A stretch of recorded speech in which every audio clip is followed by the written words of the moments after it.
Na periferia das cidades, no interior, nas capitais ou no meio da floresta, o Brasil abriga mais de 3.000 museus. Guiar você por essa rota do conhecimento é minha missão. Para quem não sabe, eu sou uma curiosa câmera de TV. Pé na estrada! Hoje, vamos conhecer o Memorial da Resistência de São Paulo, que fica em São Paulo, capital, Largo General Osório, 66. Um espaço dedicado à preservação das memórias da resistência e da repressão política do Estado de São Paulo.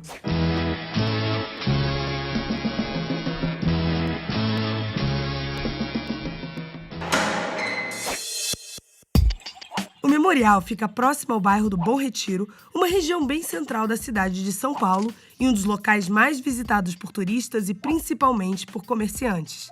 É aqui no Bom Retiro que fica a famosa Rua José Paulino, com muitas lojas e pequenas indústrias têxteis. Mas foi graças à estação ferroviária, criada pela Estação de Ferro Sorocabana, que o bairro se transformou no final do século XIX. A Estrada de Ferro Sorocabana teve sua importância desde o século XIX por conta do transporte de carga até o Porto de Santos e também do transporte de passageiros que chegavam ao país e que vinham do Porto de Santos aqui para São Paulo.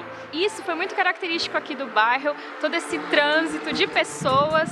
E, inclusive, isso é uma característica que faz do bairro hoje ainda ser um polo cultural, com vários museus e com a presença de várias culturas que habitam aqui o bairro.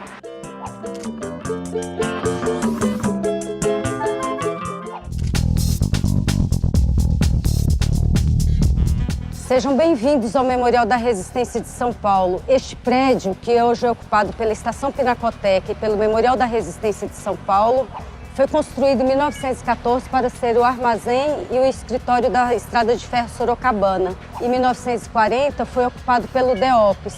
Vamos entrar e conhecer um pouco da sua história. O DEOPS, uma das polícias políticas mais violentas do país, era subordinado ao DOPS, Departamento de Ordem Política Social, principal órgão de inteligência e repressão durante a ditadura militar, que ocorreu no Brasil entre 1964 e 1985. O DEOPS foi extinto em 1983. O Memorial da Resistência foi criado em 2006. Nesse momento, houve uma grande mudança nesse edifício, porque o Marcelo Araújo, que na época era o diretor da Pinacoteca do Estado, pediu para que aqui fosse feito um projeto museológico. E esse projeto museológico era justamente uma forma de atender aos pedidos. Em vez de falar da repressão, a gente deu a voz à resistência.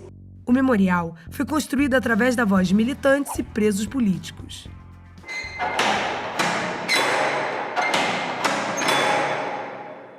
Tinha sons que eram terríveis. O barulho da chave, do ferrolho.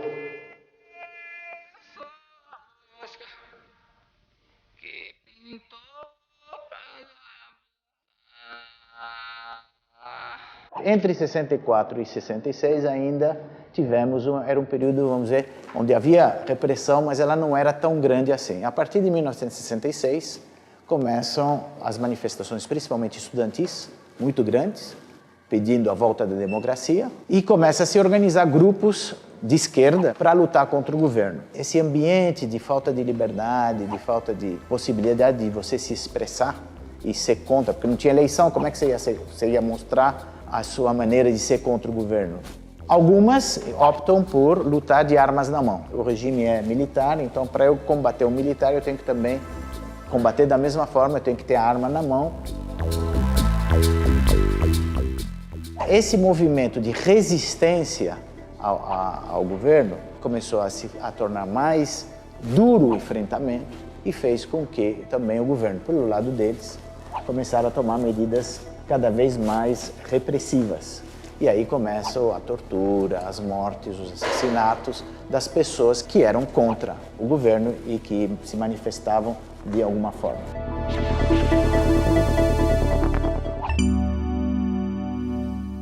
Havia DEOPS em vários estados do país, mas o DEOPS de São Paulo foi criado em 1924, já num contexto de movimentação política e social. Então a gente teve as greves de 1917, surgimento do Partido Comunista Brasileiro em 22, e o DEOPS de São Paulo é criado em 1924, já com essa perspectiva de controlar, de vigiar toda a movimentação, seja de indivíduos como também de organizações.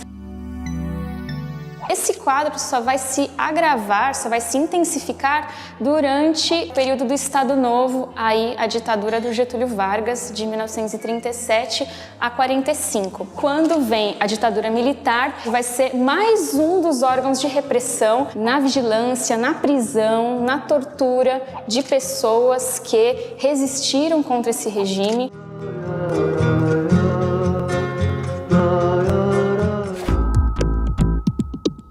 Bom, e aqui nesse espaço nós temos o Centro de Referência do Memorial, que é um espaço de pesquisa para os visitantes, mas também um local onde a gente reúne várias referências, tanto de documentações quanto de instituições que também trabalham com essa temática. Por exemplo, essas fotos de espaços oficiais que funcionavam aqui no prédio do DEOPS. Salas de funcionamento interno desses policiais, salas, por exemplo, como de raio-x, de dentista, barbearia, salas de serviços para essas pessoas que eram funcionárias públicas, mas também a gente tem imagens de fotos de salas de reuniões, garagem. Uma outra sala bastante importante dentro desse cenário de atuação do DEOPS era a sala de arquivos, porque aqui eles congregavam todas as referências das informações levantadas sobre os cidadãos e sobre todas as organizações que eram vigiadas por esse órgão. Então, essa é uma sala bastante emblemática, inclusive hoje em dia, quando nós falamos de fazer uma revisão desse passado histórico, a gente sempre menciona na questão da abertura dos arquivos, né? Boa parte dessa documentação foi destruída até meados dos anos 90, mas por mobilização de ex-presos políticos e familiares, agora o que restou dela está disponível para consulta no Arquivo Público do Estado. Geralmente, um cidadão, quando era pego pelo DEOPS, ele vinha para cá para ser fichado. O DEOPS era um órgão que tinha esse caráter mais oficial de repressão.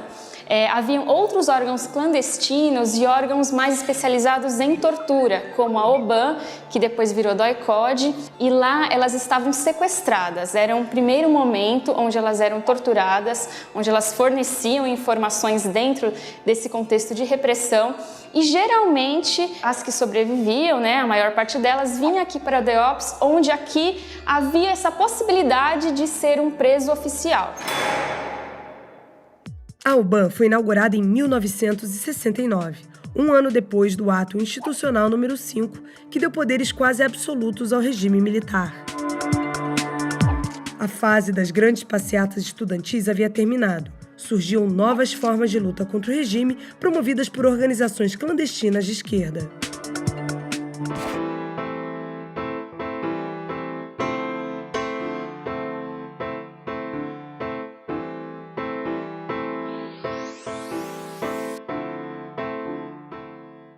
Essa foi a cela que optamos por fazer uma reconstituição do ambiente como ele era na época. Então, a porta que não se mexeu, que é a original, os colchões de palha, o banheiro do jeito que ele está, a corda com as toalhas, tudo isso visa mostrar para o visitante como era realmente o ambiente de uma cela nessa época. Às vezes tinha 30 pessoas, às vezes tinha 5 pessoas. E, claro, quando tinha mais gente, esses colchões eles eram empilhados durante o dia e de noite eles eram espalhados até o banheiro e dormiam um colado no outro. É muito comum na cadeia você deixar escrito que passou por ali. No nosso caso, era mais grave, porque não queria dizer que você ia cumprir pena. Poderia ser morto. Quando eles fizeram a limpeza desse local nos anos 80, as celas foram todas pintadas e todas as inscrições foram borradas. Havia inscrições gloriosas, como por exemplo, Monteiro Lobato esteve aqui. Naquela tentativa inicial de se apagar da história de São Paulo a existência desse lugar. Mais vale uma filha na mão do que 2 pais voando.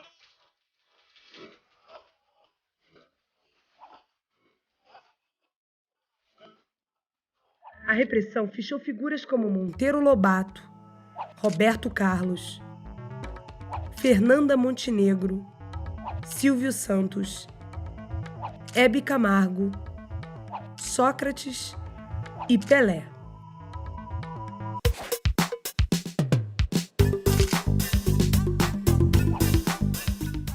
Olha, gente, vocês olharam o banheiro ali?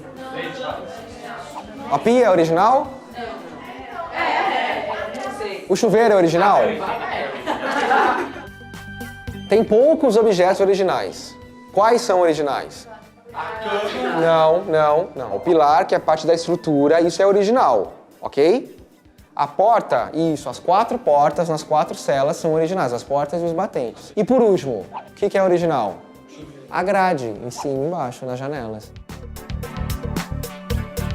O restante, vamos lá, colchonete, piso, o banheiro inteiro, tudo cenário. Inscrições, tudo cenário. As originais, as inscrições originais, elas foram todas perdidas. E a gente fez então um cenário em 2009, foi o ano que essa exposição foi inaugurada.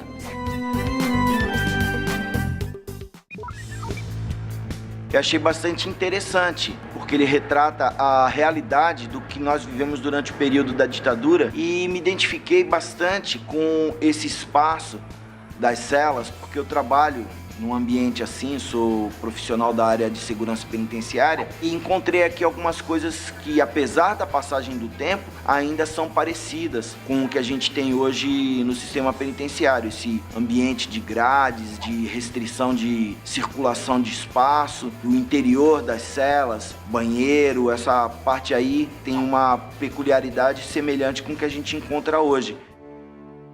Dependendo da maneira como o carcereiro abria a porta, a gente percebia o que era. Se era para chamar alguém para a tortura, se era alguém chegando, se era comida que estava vindo. Nesse espaço, o visitante encontra um pequeno vídeo que fala das manifestações de resistência da sociedade de uma forma geral.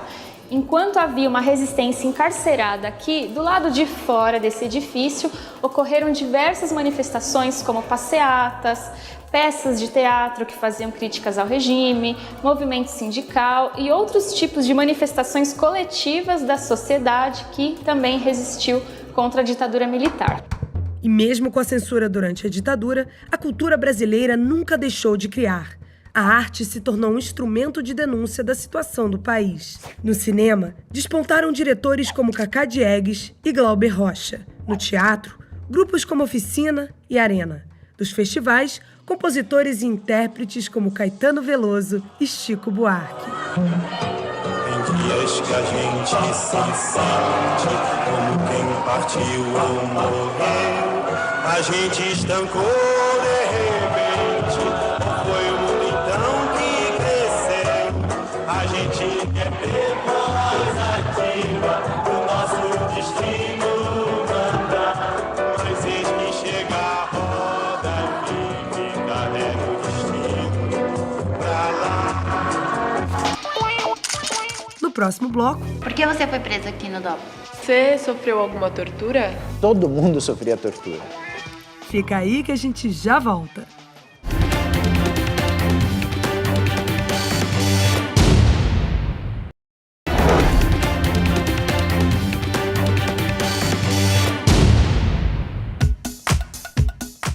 Voltamos a São Paulo, capital, para continuar nossa visita ao Memorial da Resistência, que tem como missão a pesquisa, a salvaguarda e a comunicação de referências das memórias da resistência e da repressão política do período republicano brasileiro.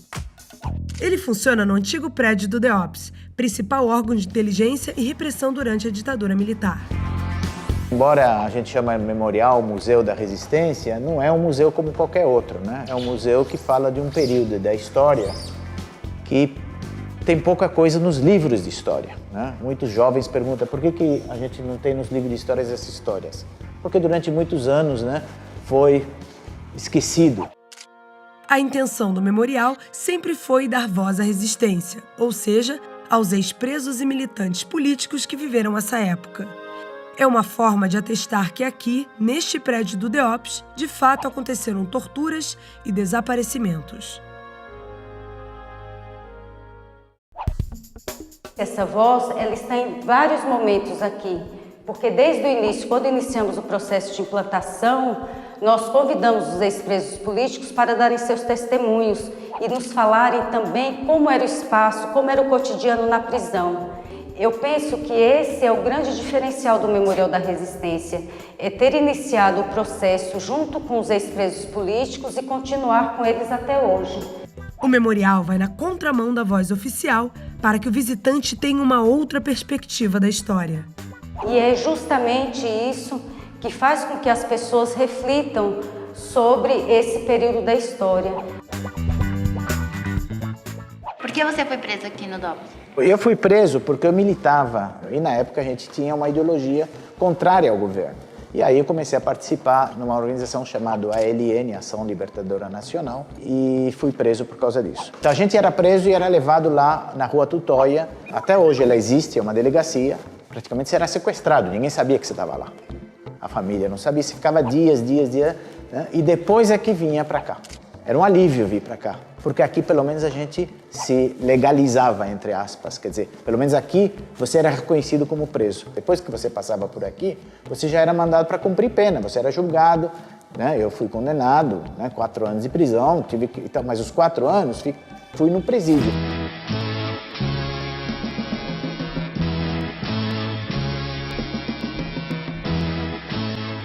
Nesta cela, os visitantes podem escutar relatos de presos políticos que passaram aqui pelas celas do DEOPS. E eles nos contam como era o cotidiano nessas celas. Então eles nos falam sobre a angústia de estar preso, de não saber o que ia acontecer com eles, mas também histórias de solidariedade e de companheirismo. E uma das histórias que é possível de escutar aqui nessa cela faz referência a esse cravo. O Natal é um momento assim que tocou a todos. Eu pedi à minha família que trouxesse um bolo para que a gente pudesse repartir entre as várias celas e que trouxesse flores. A minha mãe trouxe um ramo enorme de cravos vermelhos. Quando eu desci, eu fui distribuindo os cravos pelas celas e isso foi muito marcante, porque as pessoas, assim, uma coisa é você receber um pedaço de bolo, mas a outra é você ver a natureza outra vez viva dentro do espaço. Você sofreu alguma tortura? Todo mundo sofria tortura, sabe? É muito raro as pessoas que eram presas, principalmente no período 68 até 75, esses 7 anos que foram chamados os anos de chumbo, né? Quando a gente chegava na Operação Bandeirantes, e não importava se você era uma avó de 40 e 60 anos, uma mãe de 40, um menino de 16, como aconteceu, eu que tinha 21, não importava a sua idade. Você chegava na Operação Bandeirantes e você era recebido por um bando de marmanjos super, né? daqueles bem fortes e dizia assim, tira a roupa. Essa era a violência psicológica, que muitas vezes era pior que a própria paulada, que a própria choque elétrico, essas torturas físicas. Quando você pergunta qual é a pior tortura, é claro que a pior tortura é a tortura física. Teve gente que não resistiu e morreu. Aqui teve um que morreu na minha cela e que está ali, Olavo Hansen, entendeu? Porque não aguentou a tortura. Bateram tanto nele, morreu. O pessoal no Rio de Janeiro ficava 10 dias pelado numa câmara de frio, com essas de congelamento que põe a carne para esfriar, pô, como é que você aguenta? E não encostaram em você, mas te puseram lá. Ou ficar 3 dias com um barulho ensurdecedor de rock na sua cabeça o tempo todo. Quer dizer, isso aí também era tortura.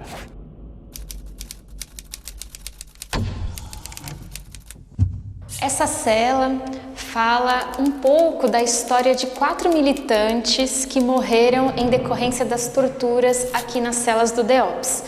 E são Luiz Irata, Devanir de Carvalho, Olavo Hansen e Eduardo Leite. Através das histórias desses 4 homens, essa cela, na verdade, presta uma homenagem a todos os mortos e desaparecidos políticos da ditadura militar.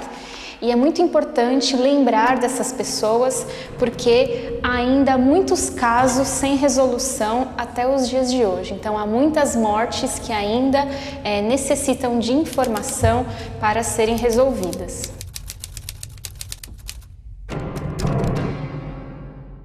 Essa sala sala se chama Controle, Repressão e Resistência e é o módulo B da exposição de longa duração do memorial. Aqui é uma sala onde o visitante pode ter a contextualização histórica geral do período do Brasil republicano, para ele poder compreender melhor a atuação do DEOPS e a atuação dos resistentes que passaram por aqui. Então, um primeiro elemento expográfico é essa tela, onde o visitante pode ter acesso às definições de controle, repressão e resistência. Então, há aqui os conceitos detalhados e também os documentos históricos que ilustram todas as variações desse controle, quanto de repressão política institucionalizada e o conceito de resistência também. Nessa sala nós também temos essa maquete, que é do período carcerário entre 1969 até 1971. Essa maquete foi feita com base das memórias de pessoas que ficaram presas aqui durante esse período e eles nos contaram como que eram essas características que estão apresentadas aqui na maquete. Vários desses espaços foram destruídos durante o período da readequação arquitetônica durante os anos 90. Essa linha do tempo, ela tem essa divisão por cores e também por conceitos. E é importante mencionar que aqui para o Memorial da Resistência, os conceitos de resistência e repressão, eles já se manifestavam em outros períodos da história do Brasil, não somente durante os períodos de ditaduras. E essa linha do tempo vai até os dias atuais, o que também para nós é muito importante, essa noção de que ainda existem violações de direitos humanos e também ainda existem muitas manifestações de luta da sociedade como um todo. E essa é uma mensagem muito importante para ser passada principalmente para as escolas e para os jovens que nos visitam. Pra que você viu esse corredor aqui? Pro banho? De sol. E aí teve o pessoal que ficou espantado, né? Com o tamanho do banho de sol. E aí eles perguntam, mas o banho de sol não era maior e tal. Então é que geralmente a gente vai pensar num pátio de banho de sol. Isso. Mas qual que é a diferença, por exemplo, entre o Carandiru e o DOPS? Qual que é a diferença básica? Que lá era um presídio e aqui era uma delegacia. Não é tipo, era isso mesmo, era uma delegacia. Aqui, né, o espaço pequeno, tá? Só o corredor mesmo de banho de sol. Tá? Pelas informações que nós temos, ele nunca foi nem mais comprido ou mais largo, tá? Ele sempre foi estreitinho, curtinho desse jeito aqui. Era uma cela por vez, uma hora durante a semana aí, né? E essa grade aqui que cobre o banho de sol também é original. O projeto museológico do Memorial da Resistência está estruturado em 6 linhas de ação programáticas. O programa Coleta de Testemunhos, que busca entrevistar ex-presos políticos e familiares. O programa Lugares da Memória, que faz um inventário e procura fazer uma sinalização dos lugares de memória da resistência e da repressão do Estado de São Paulo. O programa de exposições, no qual realizamos 3 exposições temporárias por ano. Essa, vemos agora, é uma delas, que dialoga perfeitamente com os trabalhos realizados pelo Memorial. A exposição traz um olhar crítico sobre lugares da cidade que são esquecidos ou deliberadamente escondidos. Além dessas obras que mostram espaços da cidade que foram destruídos, tem essa obra que se chama O Estado Novo de São Paulo, que procura fazer exatamente o contrário a partir de uma censura que o Estado de São Paulo sofreu. O artista, ele censurou os espaços que não estavam censurados e o que foi censurado acabou sendo mostrado aqui nessa obra. O Memorial tem procurado cumprir a sua missão, que é buscar a reflexão crítica sobre a história atual e dos períodos ditatoriais e colaborar com isso para uma educação em direitos humanos e para uma cultura cidadã.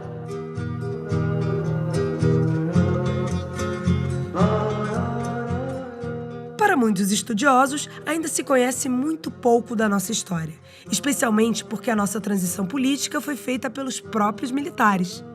Somente agora, quase 30 anos depois, é que temos uma comissão da verdade e, com ela, esperamos que sejam esclarecidos muitos crimes e desaparecimentos que aconteceram durante a ditadura militar.